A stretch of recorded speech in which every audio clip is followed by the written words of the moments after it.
The bylaws, are not the same as FOA. There's Courtney. Does Courtney make a quorum? I believe so. Yep. I apologize for my tardiness. All good. Thanks for joining. Let's do introductions quickly and off the top. This is the Finance Committee of the Maine Recovery Council. We meet once a month usually for 90 minutes and take up any finance items for the Maine Recovery Council. So I am Benjamin Mann. I am the Deputy Commissioner of Finance at Maine's Department of Health and Human Services. I also serve as the Treasurer of the Maine Recovery Council. I'll go over to Pat. My name is Pat Kimball. I'm a recovery ally, and I am the chair of the Maine Recovery Council. Paul. I'm Paul Vinsel. I'm a member of the Maine Recovery Council. Courtney. Hi, my name is Courtney Gary Allen. I'm the Executive Director of MERAP and co-vice chair of the Maine Recovery Council. Mary. Hi all, I'm Mary Coyne. I'm the coordinator for the Maine Recovery Council. Brendan. My name is Brendan O'Neill. I'm an assistant attorney general in the attorney general's office, and I am not a member of the Recovery Council. Katrina. I'm Katrina Bonish. I'm with the Attorney General's office as a paralegal, not part of the Maine Recovery Council. And Grayson. My name is Grayson. I am also with the Attorney General's office as a secretary, and I am also not part of the council.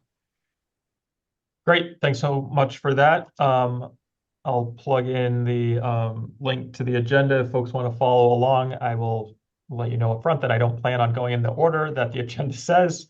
But we can dive right in since I do think we have a full agenda. I'd like to get to the special topics off the top so that we can make sure to cover those, and then we can circle back around to contracts, LOI application, vendor support, some of our more routine topics. Is that okay? Are folks comfortable with that approach? Not hearing any objection. Let's start with the recommendation on the indirect rate. Recall that we've discussed this several times, and the full council referred it back to the Finance Committee after we took a vote on defaulting to a flat 10% for indirect rate, and referred it back to the Finance Committee to make another recommendation. Just by way of background, an indirect rate is a way of allocating costs that will be necessary to come up with an approach for based on the fact that we're entering into various contracts with providers. Indirect rate is generally for costs that are not directly allocable to specific sources. Typically, I typically think of these costs such as sort of the corporate apparatus for an organization, CEO, CFO, COO, back-end functions like HR or finance, and then also costs, expenses related to financial statements or other auditing needs that sort of span the entire breadth of the organization. What's necessary here is coming up with how we're going to treat an indirect rate. There are three sort of ways that DHHS, at least, and I think most organizations treat it from a public sector perspective. One, some certain organizations have a federally approved rate, and they do that annually with the federal government. They could negotiate directly with the organization. DHHS does that occasionally with providers. We will negotiate directly with one. Or use a de minimis rate. And because nothing ever is straightforward, it is currently 10%, but I believe tomorrow the federal government is changing to a flat 15%, which is the start of federal fiscal year 25 for the federal government. So we have been discussing what to do here. And I think one of the council, just for awareness, voted fairly universally almost. I think there were two opposition votes, but in favor of allowing the federally approved rate. I've talked to several folks that do this work over at DHHS the last couple of weeks, and I've done more research on my end, and I think I am comfortable with that to use the federally approved rate. And I'm happy to, we would, presumably collect that if they wanted to, if they were using an indirect rate, we would collect the letter that is approved by the federal government as part of their package or negotiating their contract or anything like that. But let me pause there and see if there are questions or comments or observations either on the substance of the indirect rate or the process of what we need to do now. Ben, so if we approve the federally approved rate, we would then be approving 15%. Is that correct? Good question. So we would, the organizations can, there's three different sort of ways you can arrive at an indirect rate. One is getting a federally approved rate, and almost, if you're getting a federally approved rate, it's going to be higher than the de minimis rate, which is that 10% or 15%, the newly 15% de minimis rate that the federal government recognizes. You wouldn't presumably get a federally approved rate at less than that, although I suppose an organization could. Pat? So my question is, it would be up to the federal rate. But if I'm looking, I remember the stuff that you sent us. Some of the organizations that we may be doing business with the SSPs, have an above that 15% rate. So would we be accepting that? So, yep. So that's similar to Paul's question. So there's three different ways to determine a rate. One, you can go work with the federal government and get a federally approved rate. That is almost always going to be higher than the de minimis rate. And there's organizations out there at 19% or 20 something percent. And we would be using that federally approved rate. If they didn't have a federally approved rate, we could just default to the de minimis rate, which is the new 15% from the federal government, or we could give them the option to negotiate with the council to determine a different rate that presumably would be in between the de minimis and the federally approved rate. We don't need more administrative things to do. We could also, I think DHHS will likely have a contract with all the providers that the Maine Recovery Council is, and we could basically use that as a guide for how to determine indirect rates, or at least a starting point with providers. We wouldn't have to necessarily follow that, but I think that would be a good starting point of using whatever's on record with DHHS for these contracts that we will be putting in place with providers across the state. Brendan?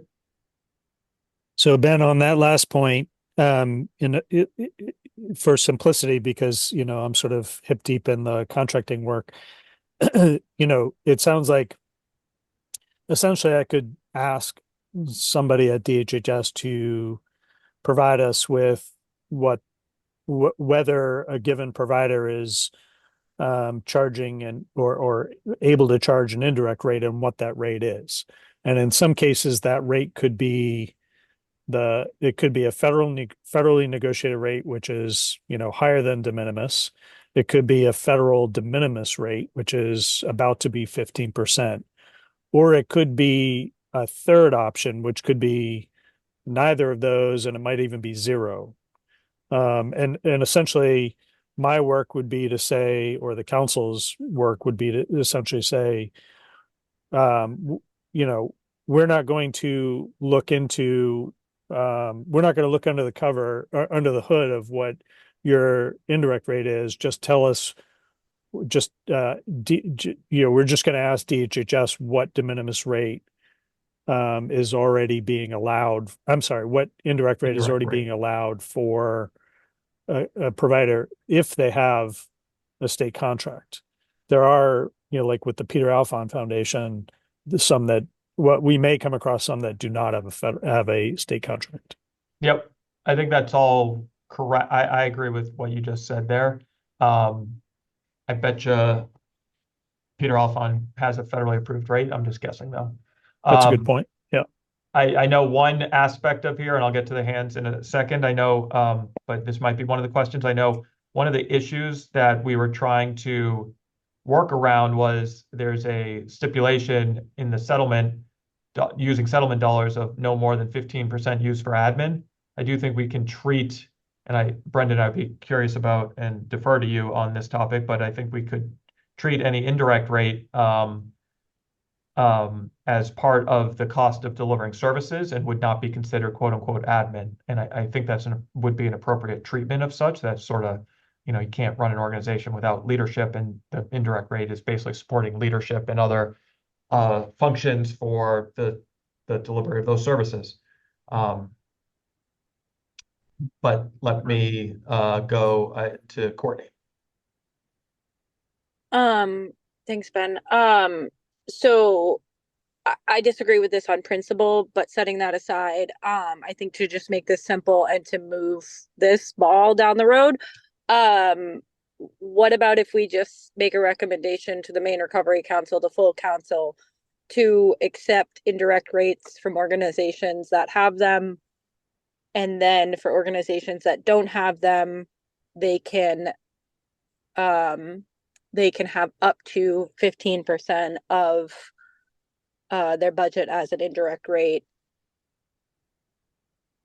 as the two options.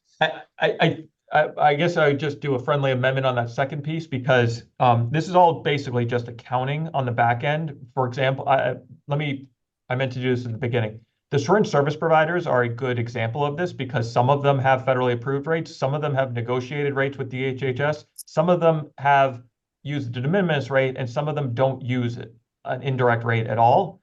For those that don't, this is my friendly amendment, Courtney, is that some providers are small enough that they will directly allocate their costs without using an indirect rate. Like the CEO or the executive director will charge 25% to one grant and another 25% to another contract, and 50% over here. And there's no overhead. There's no I think that's why I said up to 15%, including but not limited to 0. Yep, I guess so. That would be fine if that was your intent there. That I agree with that.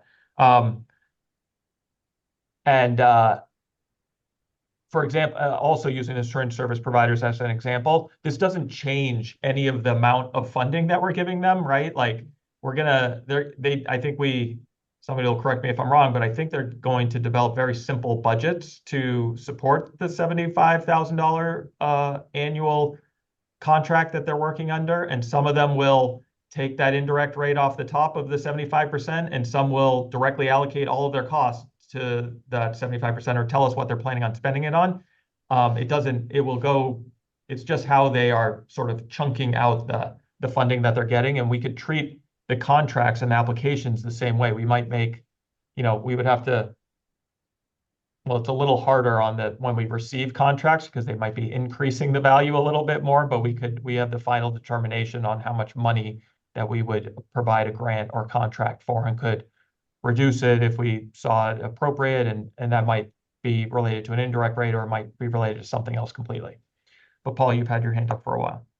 Ben, can you tell me the difference between a federally approved rate and a de minimis rate? Just definition wise, not the numbers, just definition wise.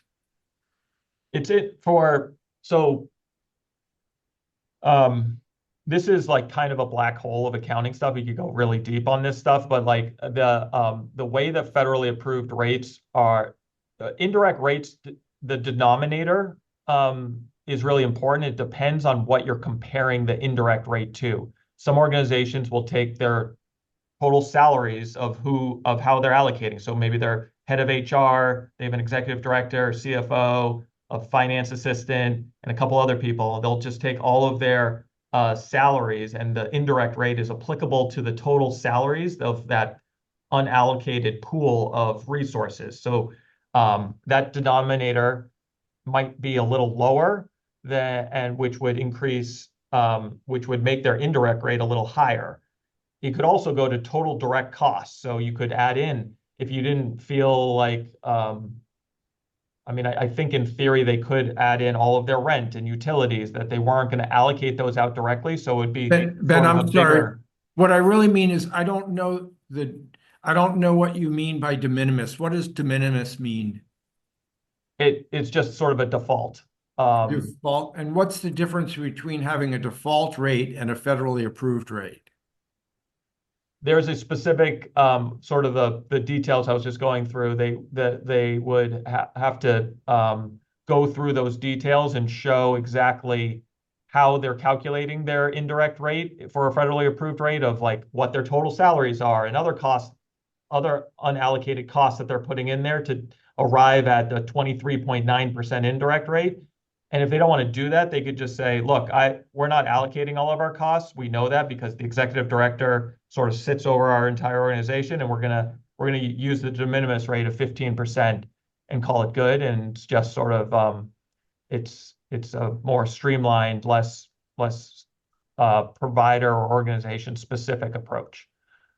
It's sort of a benchmark for overhead of what an organization's overhead should be, is basically the de minimis rate from a federal perspective. Does that make sense? I think so.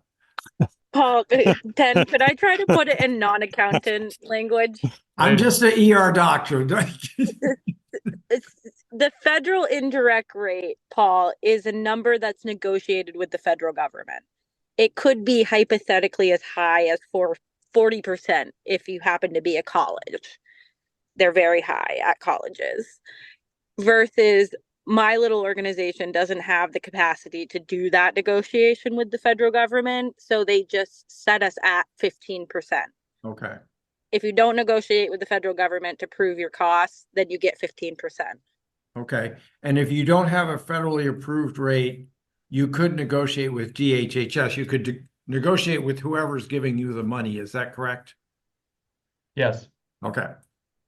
And I just want to, like, I'm sorry, I'm gonna be a stickler on this, but like you don't have to have an indirect rate. If you're allocating all your costs directly, like often think about it like Joe has been talking about this from TOA. They do a lot of different things. They have a lot of different grants in different areas, right? So that's why it makes sense to have an indirect rate. One provider, like some of the smaller syringe service providers, do basically one thing, or within a policy area, so that if they don't need to allocate their costs, like their executive director is doing the same, like similar work to a lot of the frontline staff, or at least in the same realm. So they could just allocate all their costs directly instead of having this indirect rate. And what he's saying there is like my salary is directly in every one of our budgets at different percentage rates, right? Like 10% on the youth contract, 25% on this contract, et cetera, because I have my hands in everything, versus a larger organization, executive director doesn't. Okay. That's exactly right. Courtney, if you want to come to my meetings later and just translate what I say, I would appreciate it. Yeah, Ben, we love you. And you have a very good role. You do good things. But accounting doesn't translate very well. Brendan? Just to play it out a little, another step, going back to the SSPs as an example, as you all know, we're paying the providers $75,000 per site. And so as I understand it, and I'm just going to use 10% because my math is poor. If a provider has a 10% indirect rate, and that's today's federal de minimis rate, that means that 7,500 comes off the top and does not directly get used for providing harm reduction services. Is that right? And so a 20%, somebody with a 20% indirect rate, it would be, $15,000 comes off the top and does not get directly used for harm reduction services? Yeah, I mean, I get, Or is that too simplistic? well, I think generally that makes sense, but in just said a different way, if it was a smaller organization or one without a indirect rate, though that 10 or 15% would just be represented with another line item of the executive director or the CFO salary that's being allocated with, maybe there's a couple different positions that are adding up to that $7,500. So in theory, it is a similar approach, regardless of whether or not they have an indirect rate or not. I think large organizations have more overhead, I think, probably. So, which is why I think Courtney and I have flagged a little reticence on this, but I think it will streamline things by going with the federally approved rate, basically, or accepting the federally approved rate.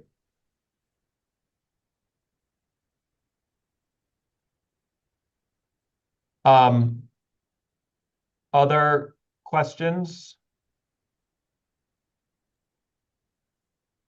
So we should, I think we'll have a recommendation back to the council and I guess take a vote on it at the next council meeting. Does that make sense, Pat? Of accepting the federally approved indirect rate or working with them to use the alternative indirect rate, including not using one at all, basically. But that would be the de minimis one or a negotiated one. And we can maybe include language that says we can use as a starting point what DHHS is currently using, because we are using several of those contracts as templates right now.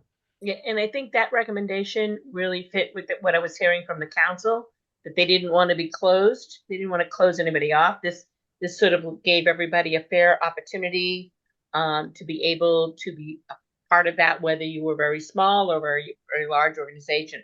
So I think that recommendation is inclusive enough so that it wouldn't discourage people from applying from either small or large.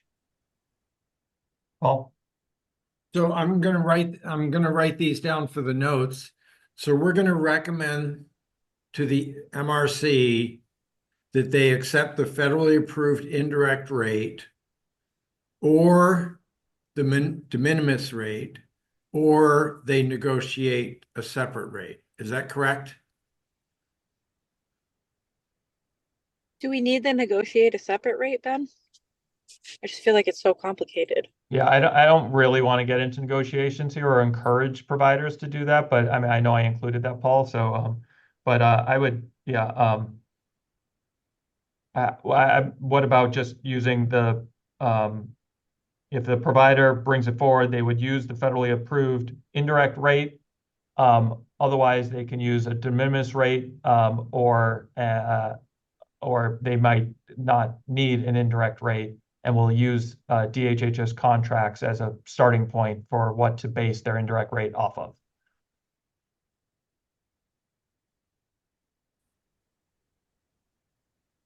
Brendan? I guess that third option sounded like the simplest one for my purposes of, can I just call DHHS and say what indirect rate has this? In other words, can we, could a recommendation be that the council use whatever indirect rate a provider already has with DHHS? And it sounds like it could be any of those three options.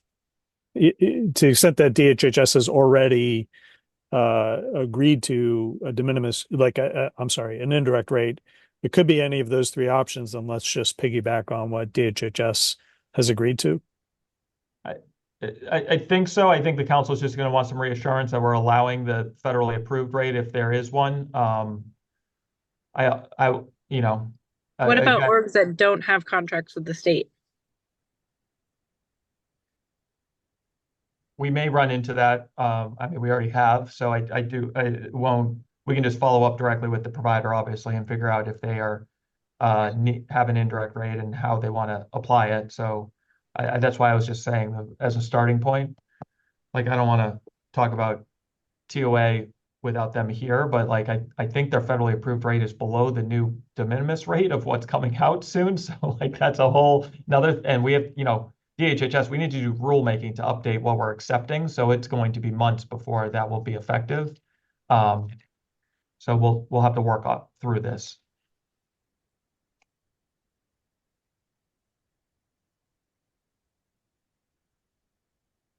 Is that, so I think we'll recommend again that we will accept the federally approved rate if providers want to use that, and we'll work with them on alternative indirect rate, including zero if they choose to do so, and we'll use DHHS as a benchmark here to sort of start the conversation with indirect rates and contracts, if there's a DHHS contract available. I'm really not trying to make this complicated. I just don't understand. So what does an organization put in their budget for the application? Like when they're making their budget to us in this application, what do we tell them to put in there? We would, well, I think any providers that have a federally approved rate are going to plug that in regardless. So we will use that. And if they are, I assume they're going to plug in whatever they're currently using with other state contracts if they have. And that's probably a vast majority of the providers we're talking about. If they don't, we'll have to, I think we'll have to work with them on to determine if they are directly cost allocating, or if they're plugging in an alternative, they could just default to the de minimis rate. That's why it's there. So I think that should be the default. Pat? So I was just going to basically say what you said, Ben. I think that the thing is that you're right. They'll either put in the current rate they use, they'll either put in the federal rate.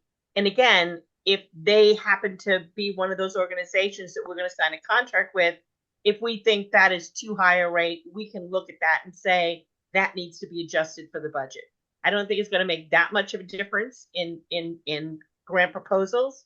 If that's there. So it's really up to them to determine that. And if we question it before the final contract, we can always ask them questions. Sorry, I now I don't want to be difficult, but like I don't think if we're accepting the federally approved rate, we're going to accept the federally approved rate. If we're uncomfortable with, like, if they are saying we would just adjust their budget downward and they would have to deliver the services within that lower budget with their federally approved indirect rate as is, because that's not going to change under this under this scenario. Agree. Okay.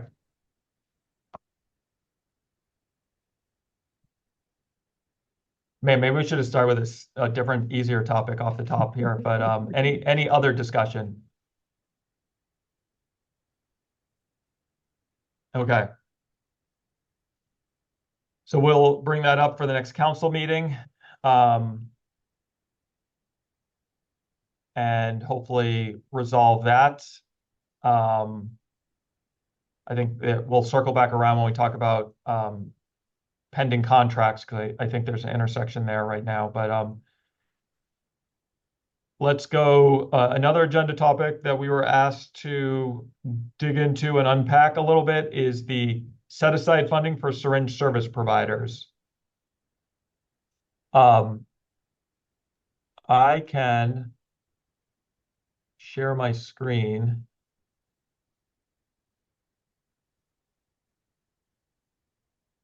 You're good to share now, Ben. Thank you. So recall in the December of 2023 vote, we set aside funding for year 1 and year 2 of syringe service providers. We made some funding available for an 18th or a new site, and we voted to slightly amend that allocation last time. But I think it is a little easier to look at this. So the original, make this a little bigger. Under harm reduction, we set aside $2.7 million for syringe service providers. That was $1.275 million for 17 syringe service sites, and $1.35 million, which is also $75,000 per site, but included an 18th site. And the original allocation was $75,000 for a new site in year 1, and then $125,000 in year 2. last council, we changed that to $100,000 in year one and $100,000 year two in the set aside funding for the new SSP, the 18th site, and which is now identified as Needle Point. Is that what everyone is tracking? So I think there were two issues that we need to dig into here. I heard that Needle Point has multiple sites and therefore perhaps should have gotten additional funding, or at least how we did it previously, even though we didn't set aside that funding. So we need to dig into that a little bit. I welcome thoughts there. And the second point is what to do with this extra $75,000, because there's an extra $75,000 in year two, I think.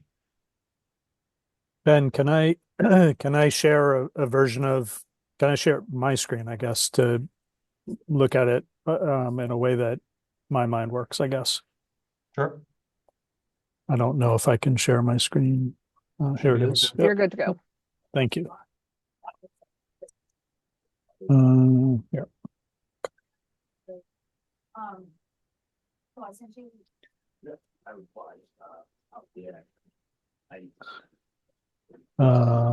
Let me know if this is not or too big or not big enough for folks. That's good.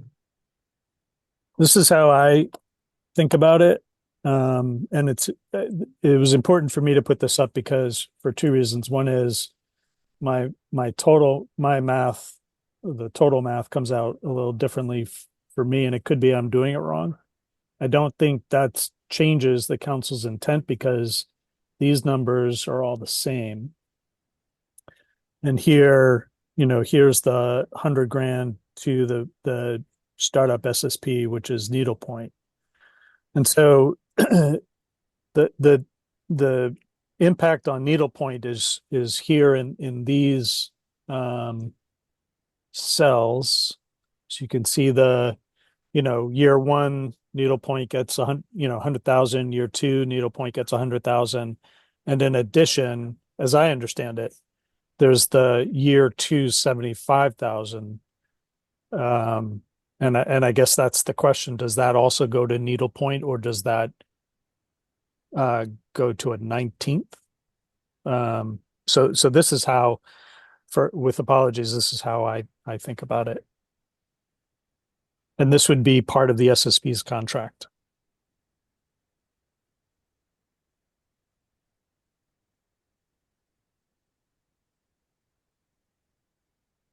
And Ben, not Ben, Brendan. Brendan, sorry. Law school. Oh my God, my brain. Does it spend all the money? Yes. Okay. As Ben described, as I understand it, I think I heard Chastity say at the last meeting that Needlepoint actually has now maybe 4 certified sites. Mary, I don't know if you have information you can weigh in on how many certified sites there are.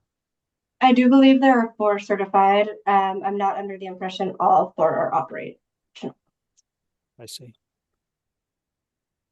Okay, so I don't know that I can digest that there's 4 sites right now, but I can digest that there is 2. But I think the intention of the council in providing the startup funding to Needlepoint was to increase their allocation, not to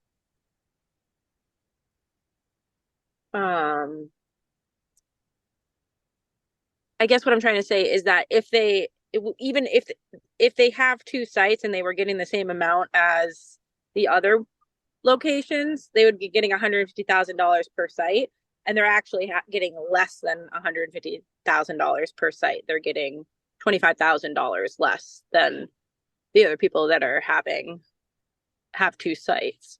So I'm wondering if maybe we could at least make them whole and get them to 300,000 for 2 sites like everybody else.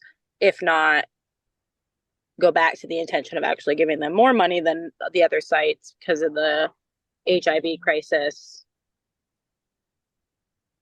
I don't know if I'm making sense. Yeah, the numbers you just used are 2-year funds, right? Yes, total allocation.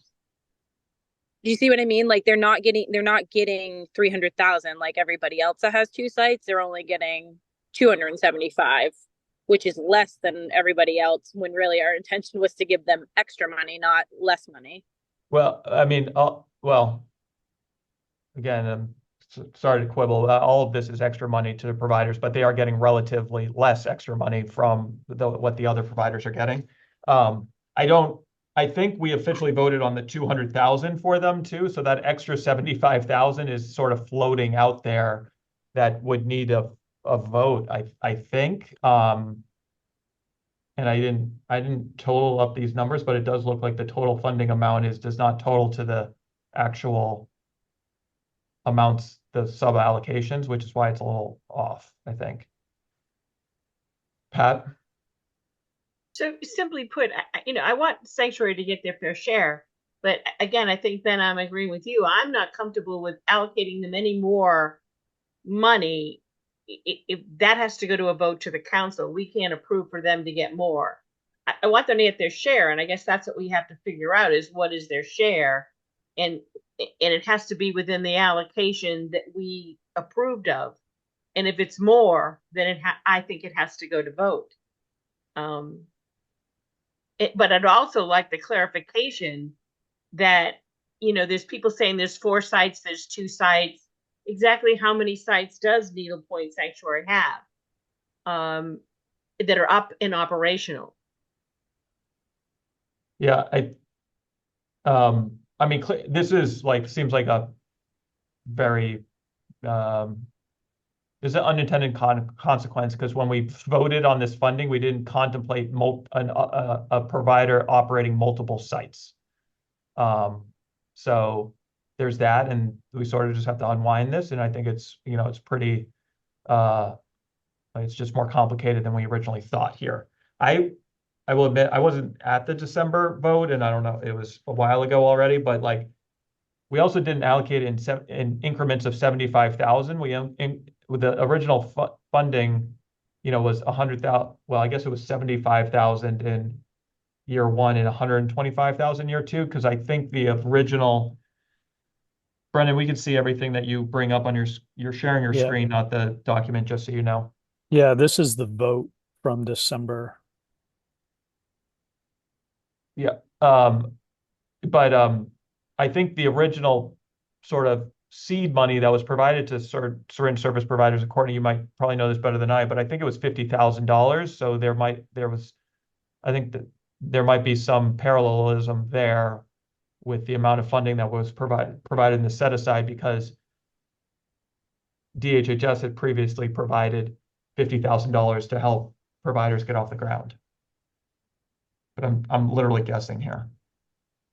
I think we just picked a number. Okay. Wouldn't it have been smart if we could say that it was over that? But So Brendan, that table is very helpful because that aligns with what my current understanding is.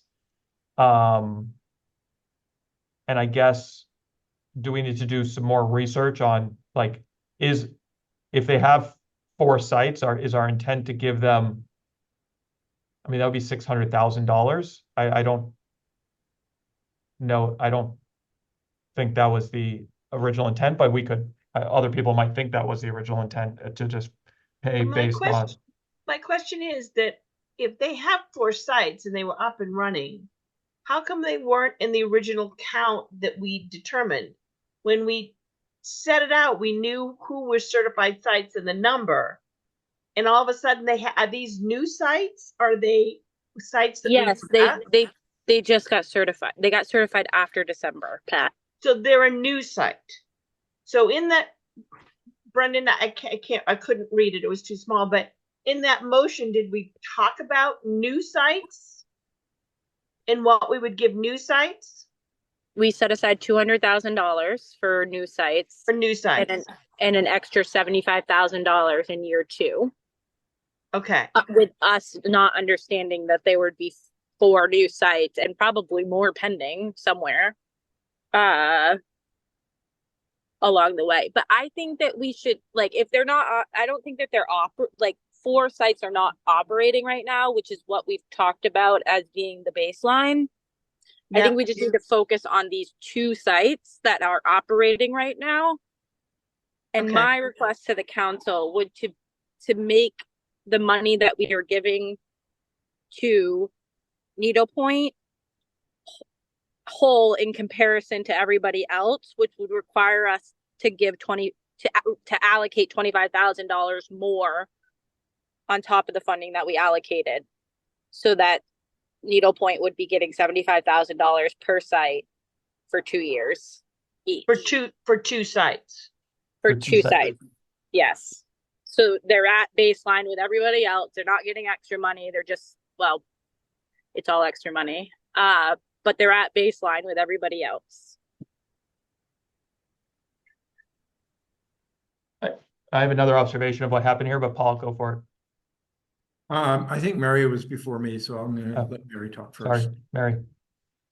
No worries. I think I was just going to weigh in to Pat's question about why they weren't included. I think we've already answered that, but they did have 2 certified sites as of December, but they didn't report data to the CDC, and so they weren't considered operational. And this certification of the Bangor site, which is what I was initially notified about and the need for funding in Bangor, that certification was just in January. So it was directly after our vote, which is why they were.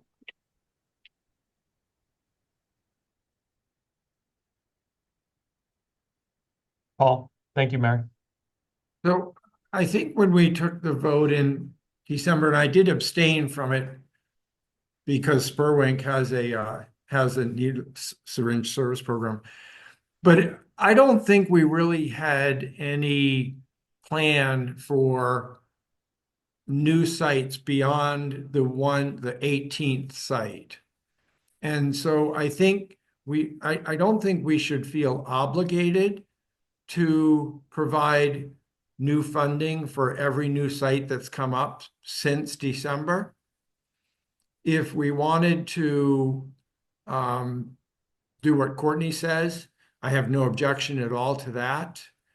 But I don't think we should feel obligated if Needlepoint has 25 more sites to provide funding for every one of them. I agree, Paul. I'm not saying Agree. that we should go down a black hole with this. I'm just saying, like, this has turned into a little bit of a mess. Maybe we could just get out of it by saying $25,000 more, and then everybody's whole at 75,000, and we're done for now. I think that's reasonable. Yeah, and I'll bring this back up because I think it's easiest to look here. I mean, can you see the funding matrix? Mm-hmm. I think if I was guessing, I think the original intent was to use this $100,000 of startup funds in year 1 and then put them on this $75,000 sort of standard that we gave everyone in year 2. And then use this $100,000 for additional sites, but maybe not, because we only cut. Ben, you're right. That was actually the intent. Because the only drawback from what you put forward, Courtney, is that we aren't supporting any new sites. All the funding that we allocated for syringe service providers is exhausted, basically. It's actually over exhausted because we have to allocate another $25,000. But as long as we're comfortable with that, I think I am, because I don't think this is going to get, I don't think we need to, I think it makes sense to try to do this more in point in time as opposed to like ongoing and supporting every single new site here. And we can sort of evaluate it a year from now or something, or figure out, or through our grant mechanisms and things like that. Yes. Yeah, I think that at this point we're just cleaning up what we did in December. We're getting this money out, and then we have a different process moving forward. We have the grant making process, and if there is a syringe service program pending in there and they get to the top, yay, that's great. but this is a separate thing that we're just trying to tie the bow on and get the money out and be done with it. Great. And just to that, I agree with that, and that makes sense. We should make sure that we are aligned on a recommendation back to the council in a second. I just want to make sure that what we're talking about here is not just an 18th site. We have a 19th site too, correct? By definition of what Brendan's table there was, right? We originally contemplated 18, we had 17 certified and we wanted to incentivize an 18th, but now we're doing a 18th and a 19th. Yes, because we're also completing that second year new site before we even get the money out. Yeah. Okay, so I think the recommendation back to the, well, is there any other discussion on doing what sort of Courtney put forward and Paul, I think, agreed with, which was to give Needlepoint basically $75,000 per site, per their 2 sites per year for $300,000 total over 2 years, in line with what other certified syringe service providers are also getting over that 2 years, which would require an extra $25,000, which we can afford. Ben, can I just, because this is how I think, can I just put my table up again and show the adjustment just to Please. confirm? Yeah, it's all those 50s moving to 75, and we need to allocate an extra 25,000.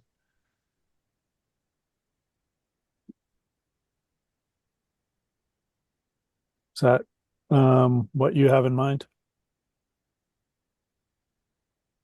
No, that's not what I'm saying. I think What I'm saying is, honestly, I think it might be easier and less complicated for people to understand if we stop talking about startup payments Okay. and just start talking about, we're going to redo this whole vote and we're going to say that all 19 of these sites are getting $75,000 a year for 2 Got it. years. yes.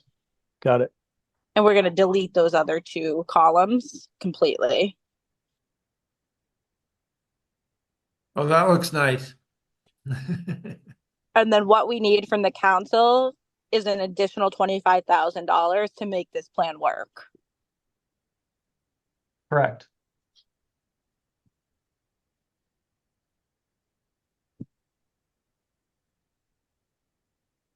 Yeah, that's right.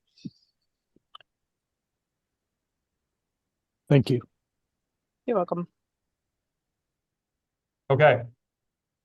That is good. So we have a recommendation on indirect, and we have a recommendation on the syringe service provider payments from December. Trying hard not to say startup funding, which I agree with, which is complicating things. Needlepoint, 2 sites. Okay, anything else related to that? We would have never gone through this if we started with other things. So the final thing is we were asked to take up an approach for admin expenses that are relatively minor so that we can ensure that the trains keep running here at the Maine Recovery Council in terms of travel and conference attendance and other more smaller expenses that are administrative in nature. Let me pause to see if the executive committee took this up at all this morning. Pat, do you want it? Yeah, No, we did. Well, Pat, it's the additional $8,000 that we talked about. Yes. Yes. And do you want me to speak to it or? Yes, please. Okay. And I'm struggling to pull up the email I have about it, but off the top of my head, the long and short of it is Mary's been so busy that her contract, which expires on November 1st, is going to run out of money. And my office has done some calculations and suggested that an additional $8,000 would get Mary and her work through to the end of the contract, which I think is October 31st. Or it's either October 31st or November 1st. And so I think the issue is, whether the committee, would support that. And do you have any questions? I don't. I looked at the paperwork and Brendan sent it to me previously, and I'm fine with it. And I'd recommend that we support making the extra dollars available to cover the slight overage on the Recovery Council Coordinator's contract. Do you need a motion on that and a vote, Ben? Or just making a recommendation to the council? I could use I could use a vote from the council. So if you need to make a recommendation to the council, that would be ideal. Okay. I was at, well, I feel like I start every sentence that I don't mean to complicate things, but I was going to say that we didn't need to take a vote on it because we're about to change our approach to be able to hopefully not Oh, right. require votes on such expenses, and it might Right. just, right? So, Well, at the last council meeting, the council voted to amend the bylaws to authorize the chair to be able to make expenditures up to, what was it, 5,000 or was it 10,000? I think it was 5,000, right? And there was a question about whether the finance committee should have additional authority. Is that what you're referring to, Ben? yes. Well, also, I mean, maybe I just don't want to start voting on small dollar transactions if we're going to not vote on them in the future. And I guess we don't have a process for anything that exceeds what the chair can approve. But maybe, I mean, I would be comfortable with saying that the finance committee could approve expenses up to $10,000. I mean, I don't want to just sort of go off into left field here, but like, let's wrap up the coordinator contract issue. And you do we can make a recommendation to the council, and you do want a council vote on that, Brendan? I do, in Okay. the absence of, this committee having the authority to approve that on its own. So just so you know, the council approved up to $5,000.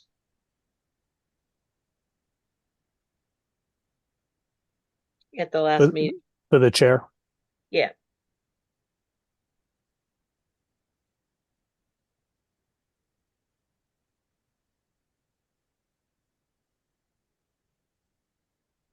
Okay.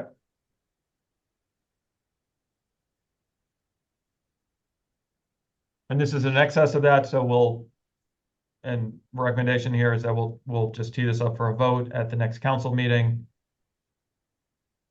Is there other policies or procedures we want to put in place related to other administrative expenses?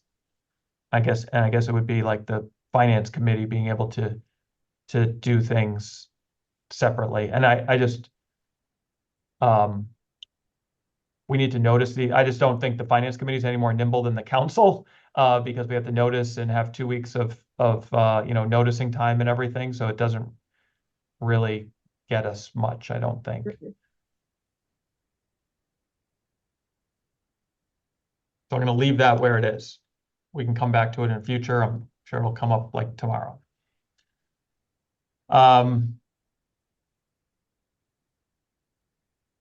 Okay, so we have three motions for the council at the next council meeting related to the topics we just covered. We have a half hour remaining, and we can take the agenda from the top. I will say I don't have an updated reconciled budget or expenses for the last month from the Office of the Attorney General. I will hopefully get that before the next council meeting and provide an update at that point. I think there's just a lot of things going on over at OAG, I think, and some changes in personnel and things like that. Then there's on the issue of expenses, there are two expenses that our office has historically covered. I can't recall if I've raised this before. One is about the council's email subscription service that allows people to sign up and get an automated email. There's a monthly charge related to that, which is $488 a month. And then there's another charge that I can't put my fingertips on right now related to maintenance of the council's website. These are expenses that are charged by, different parts of state government. We don't have any ability to kind of, shop those out or negotiate them, but those are expenses that we've been covering until the council kind of got organized. I've been asked to put them before the council about whether the council wants to continue these expenses, because I think our office is interested um, in not covering them from our office's accounts.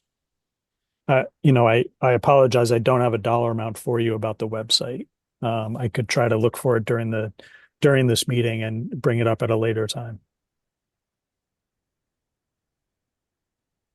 They sound transactional in nature and things that we're going to want related to the website. I'm fine with continuing those expenses. I think they fall under the dollar threshold that Pat can approve. So we can, if folks are in agreement with that, I think we can just work it that way.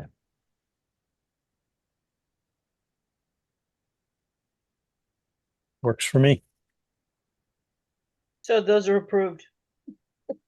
Thanks, Pat. You're welcome. Let's go to contracts. Brendan, did you have contract updates or Yep. questions? So I had circulated last, I think it was Monday or Tuesday, a draft of the SSP contract, and it probably included more detail than you can handle because you're all very busy. It was just one contract, but it was intended to be, transformed and into the same contract for everybody else.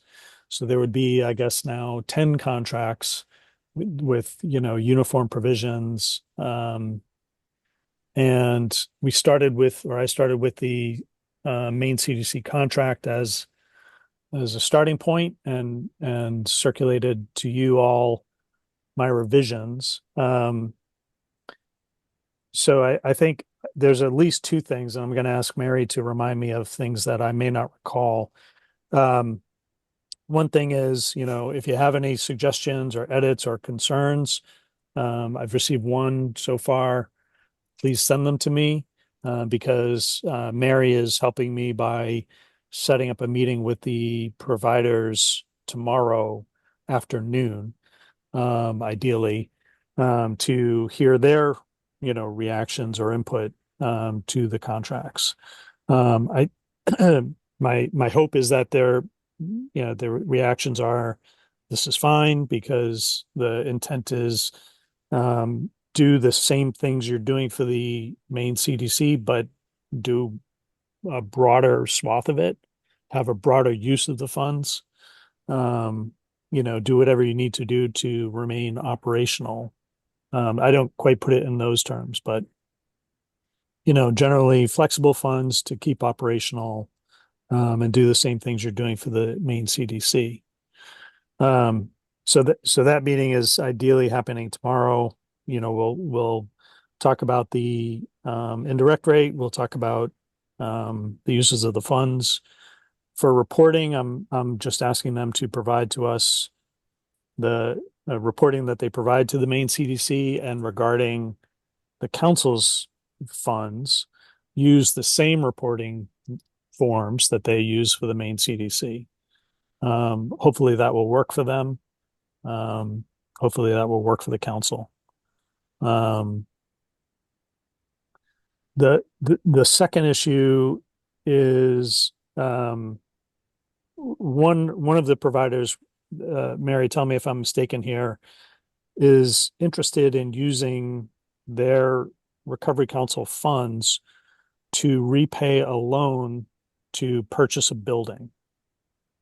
And I've drafted the contract to be quite broad, to use the funds to be operational, use the funds consistent with your certification with the Maine CDC. You're not restricted by the state and federal restrictions. But I feel like if the council wants in this contract or other contracts for people to be able to use the funds for capital expenses, I feel like I should specifically permit that, um, rather than have it be an interpretation. And so, unless, Mary, I've misdescribed that, that's one issue that I'd like some feedback on. I see Courtney's hand and I see Pat's hand. Courtney? I love that. That is like a real sustainability thing, and it's a one-time expense versus an ongoing expense, which I think speaks to the fact that this money is not a promised source of money forever. And so if they want to create sustainability in the organization by owning their building, I think that that is a great thing for the future of the organization that is talking about that. And then I do have a slight small edit to your contract that I would like to mention. Pat? So that sort of surprises me in a way that when I voted for that fund, I saw that fund as being emergency uses for things that people, if they needed rent or they needed their car fixed or they needed smoking supplies or they needed all the stuff that I guess I had, and it may be just me personally, had a vision that it was used for things that traditionally you can't find money for. I get that finding a permanent home is wonderful and paying off your mortgage is wonderful, but I thought it was so that they could have the money, a little bit of extra money to be able to support emergency services for people. And and again, it could be just me. That sort of surprises me, I guess, as I'm sort of that you would take that money and put it towards a building. And it wasn't what I thought when I voted the money in, what it was going to. Again, I have no problem with purchasing a building if someone wrote a grant, they wanted to purchase a building for permanency, but it wasn't my envision of what that money was for.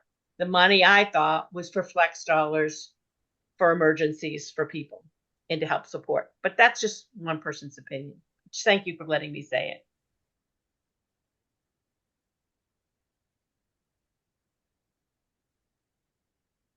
Thanks for that.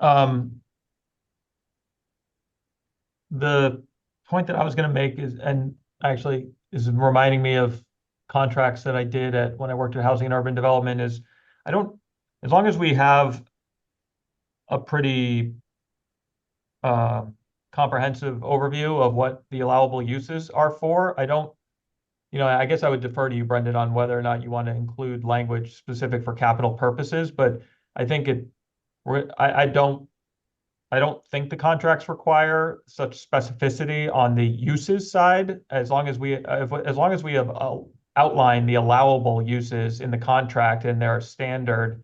I think sort of creating additional parameters in place for particular types of uses it gets a little more complicated and begs some questions a little bit, I think. But I mean, maybe not. I would just want to make sure that we definitely think we need that extra language in the contract if this is outside, and I guess why.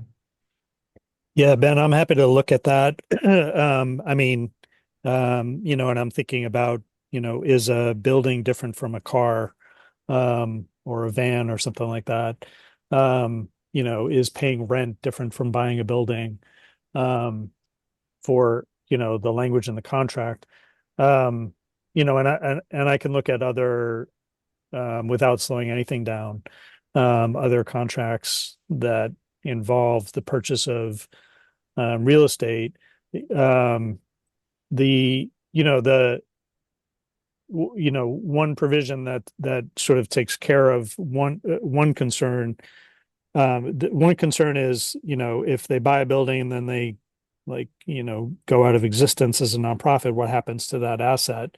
And I have a provision in the contract that handles that for a nonprofit. The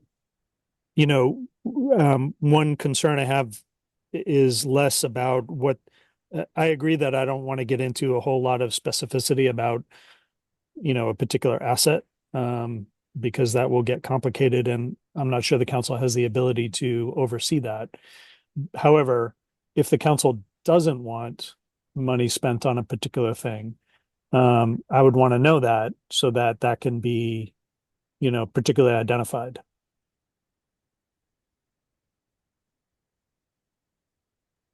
Pat? So not to get into weeds, and it's probably a whole other thing, but part of the thing is to measure impact. And so when again, we probably aren't doing that well a job at figuring out measuring impact, but it is one of the things that we will be looking into when we look at our own dashboard. And it's really sort of hard to measure impact if all the money goes to capital purposes. So how do you measure impact? Well, you bought a building, but how many people does the building serve? So you get into the weeds at some point in time. We're really talking about what are we measuring in the dollars that we're spending, so we know that the dollars have impact. So again, just something to keep in mind. Thanks, Pat. Paul? Is are capital purchases an improved way from the standpoint of the MOU? Yes, with the recovery center in Piscataquis County, the funds the council granted were specifically to purchase a building, and in that contract, there were provisions about, you have to comply with local ordinances and whatever other state laws that are, relate to a particular contract, or relate to, buying a building, renovating a building, certain, things like that. Sorry, I had a thought that escaped me. So we've done it we've done it with our only other contract, and I'm comfortable doing it here. Yes, if it's approved, if it's an approved use by the MOU, I would be in favor of it. I want to put as few limits as possible on the services that are being funded. Thanks, Paul. Courtney? I think Paul just said it perfectly. I think that the intention of this funding to certain service programs was for general use, and that we said that they could use it to move forward their program in the way that they say that they need to. And this organization is saying that the best thing that they can do for their program and their participants is to buy this building. And therefore, I trust them to make that decision. They must have funding in other sources for the other things that they need. Very good. Brendan, so what are next steps on the contracts? I know I sent you some edits about just generally cleaning the contracts up and streamlining and maybe not making them quite as specific as the first draft indicated that they were. But do you want to let us know the next steps? Yep. Mary, as I mentioned, is scheduling a meeting with the SSPs for tomorrow, sort of office hours, so that we can discuss it with them. So between now and then, I would, make any revisions that I need to make to the contracts, send them out as drafts to the providers, get their feedback, and to the extent any further issues arise, I have the meeting next week at the council to, get any further input on that. On this issue about facility, about capital expenditures, it sounds like, I hear, some disparate views, unless I'm directed otherwise. Sounds like I, should make sure that that the contract can permit it, and move forward, on that basis. I'm comfortable with that. And having, by the way, also on process, I don't feel like, again, unless something comes up, I don't feel like I need, additional approval or anything like that from the council. I feel like, I've heard, everything I need to hear. If people, do have suggested edits to the documents I sent you, I would send them to me, as soon as you can. And just to clarify, the office hours is actually for Wednesday afternoon. Wednesday, thank you. Better. Um, Great. Thanks for all your work on that, Brendan, and Mary and others. But any other contract issues, Brendan? No, no specific issues. Oh, I do need, Dr. Vinsel, I'm sorry, switching gears. I had raised in the past the, prevention contract with the, Peter Alphon Foundation. Moving forward with that, received a bunch of information from them. And some of it is responsive to some questions this group had asked about, including the use of stipends. And I'll circulate, rather than try to describe it now, the materials they provided about, that purpose for the use of the funds. But I feel like, I've talked to them. I've got more clarity both from them and from this group. And I'm moving forward with that. The three other contracts that are sort of on my plate, teeing up and moving to the detox facility that I'm blanking on the name of. Tessa's house. Yes. Tessa's house is sort of my next, contract. I'm also, finalizing things with, I'm talking to Barry Dunn. I'm working on the coordinator's contract, and a couple of other opioids related contracts. But the summary is, the contracts are moving along, I think, more quickly, and hopefully, we have a process in place that is going to continue that. I'm getting a lot of help from Grayson and Katrina. I am moving to, develop a template contract that a contractor could then take over, and fill in the, necessary provisions and not mess with other provisions. One suggestion that I liked from my colleagues internally is, regarding the contracts that are sort of on my plate now from the, December meeting. The question was, are there council members who would like to have that opportunity to, draft those deliverables, or, the sort of key deliverable and funding, portions of contracts.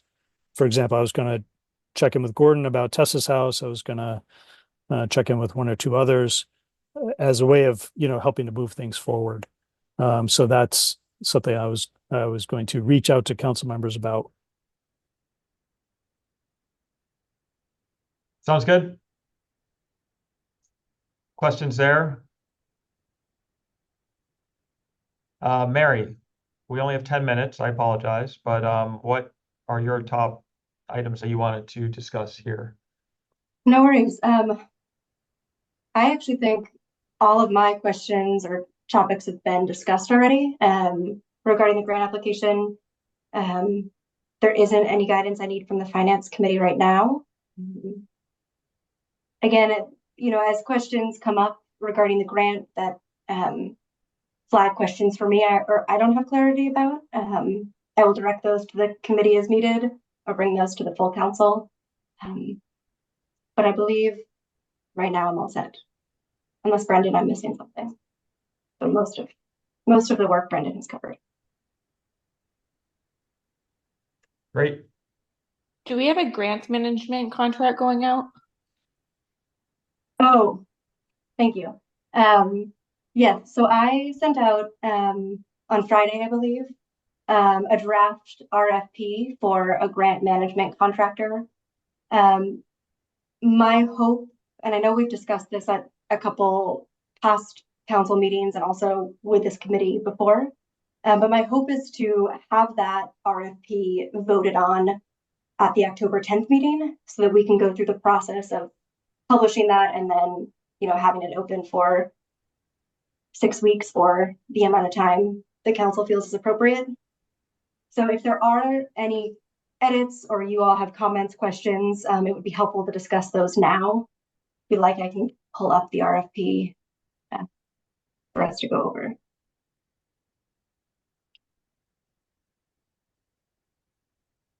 Remind me, Mary, I think I looked at earlier versions and you've since merged the contracts and grants management support into one contract. Is that accurate, just for my benefit? Yep, that's correct. And the current RFP does exclude some of the services that we initially discussed, because those services are likely to be provided by the Catherine Cutler Institute. I'll have more conversations with them before October 10th, and if we aren't aligned in exactly the services they intend to provide and what that partnership looks like, then I may revise the scope of work. But for the most part, yes, we should just need that one RFP. And that template was, the template I used to draft that was a state contract. So thank you, Ben, for providing support with that. And Mary, could you include me in those conversations? Of course. Thank you.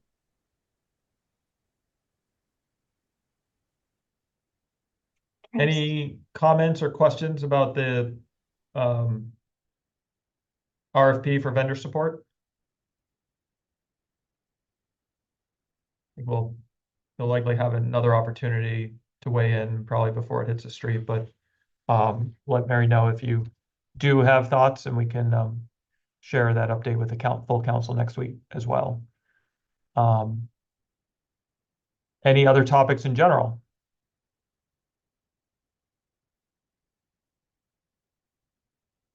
Okay, mark the time and date, September 30th, 2024. We ended prior to the time elapsing, which is a first. Thank you all for your participation in today's meeting, and we will see you next week at the full council meeting. Have a good afternoon. Thank you, Ben. Thanks all. Thank you.